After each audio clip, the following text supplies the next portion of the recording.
We're finishing up UCLA's third day of practice. I'm here with UCLA beat writer Scott Reed, and expectations for the Bruins this year.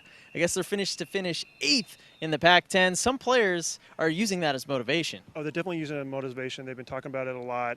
Rick Neuheisel's not letting anybody forget it. Let's talk about the running back spot. Jonathan Franklin got a lot of those carries last year, but Malcolm Jones is looking to get some attention.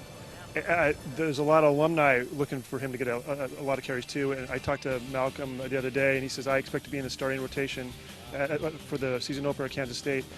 Right now, it looks like it's Jonathan Franklin's job to lose, but the big question is, can Jonathan Franklin hold on to the ball? He had 8 fumbles last year, only 5 TDs, and by the end of the season was basically in exile on the bench because he couldn't hold on the ball. Let's talk about the big elephant in the room, the pistol offense, and it's Kevin Prince's job to establish the pistol identity. Now, going into this season, what can we expect out of the pistol? They put it in to help the running game, to get more production out of the running game. They were 9th in the Pac-10 in rushing. They've got to improve that. It also, I think, plays to Kevin's strengths a little bit. He's a nice runner, and with his running ability and his passing ability, I think it's going to keep defenses, at least for a while, off balance. Kevin Prince, he put on some weight this year. Now, he's been criticized some, but he says it's not fat, it's muscle, and he's ready to go. I mean, he's not looking like Ben Roethlisberger or anything. I mean, he weighs 230. He looks fine, and he's got a little padding, to take those hits that he's going to take if they do, if they stick with the pistol.